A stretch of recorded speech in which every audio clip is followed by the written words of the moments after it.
ভোলা বরিশাল সেতুর দাবিতে শাহবাগ মোড় অবরোধ করে বিক্ষোভ করছেন ভোলার বিভিন্ন সংগঠনের লোকজন। সেখানে আছেন সহকর্মী কিশোর জাহান, যোগ দিচ্ছি তার সঙ্গে। কিশোর, আমরা জানতে পেরেছি যে ৫টি দাবিতে বিভিন্ন সংগঠনের নেতাকর্মীরা এখানে অবরোধ করছেন। দাবিগুলো কি কি? আসলে ভোলাবাসী সেই ব্যানারে এখানে আন্দোলনকারীরা নেমেছেন এবং একটু জানিয়ে রাখতে চাই, ওনারা এক দফা দাবির কথা বলছেন এবং সেই এক দফা দাবি হচ্ছে ভোলা বরিশাল সেতু। একটু পিছনে কথা বলতে গেলে বলতে হবে বিগত 15 দিন ধরেই কিন্তু মূলত এই আন্দোলনটি ওনারা চালিয়ে যাচ্ছিলেন এবং কিছু শিক্ষার্থীর হাত ধরে আসলে এই আন্দোলনটি শুরু হয়েছিল 15 দিন আগে। এবং আজকে আসলে ভোলাবাসী যারা এখানে এসেছেন স্বতঃস্ফূর্তভাবেই এসেছেন তাদের দাবি পূরণের জন্য, দাবি আদায়ের জন্য। ঠিক যাদের হাত ধরে আসলে এই দাবিটি উঠেছিল, আমি তাদের একজনের সাথে একটু কথা বলতে চাই।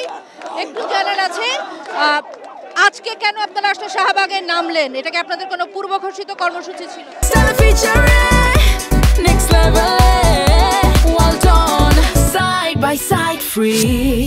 এই সরকারের উপদেষ্টারা আমাদের সাথে প্রতারণার জন্য আজকে আমরা এখানে নামতে বাধ্য হয়েছি। তারা বিগত আমলে আমাদেরকে বলেছিল কয়েক মাস আগে যে এই সেতুর কাজের বাস্তবায়ন এই ডিসেম্বরে শুরু হবে, কিন্তু আজকে শেষ পর্যায়েও আমরা দেখি নভেম্বরের যে এখনো সেতুর কাজ বাস্তবায়ন হয় নাই।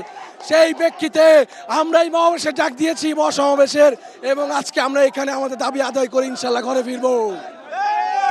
এটি তো আসলে শাহবাগ আন্দোলনের একটা বিশাল জায়গা, কিন্তু আশেপাশে যেহেতু হাসপাতাল আছে, যেহেতু আপনাদের কোনো পূর্ব ঘোষিত কর্মসূচি না, আপনাদের পরবর্তী কর্মসূচি আসলে কি হবে? আমি বলতে চাই যে একটা কথা, যাদেরকে কষ্ট হচ্ছে এই কষ্ট মেনে নিতে হবে, কারণ আমরাও কষ্ট করতেছি।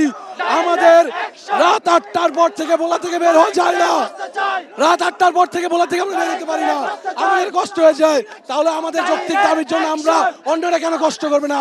আমরা তো কষ্ট করতেছি। আমরা বিগত 44 বছর বৈষম্যের শিকার, আমরাই বৈষম্য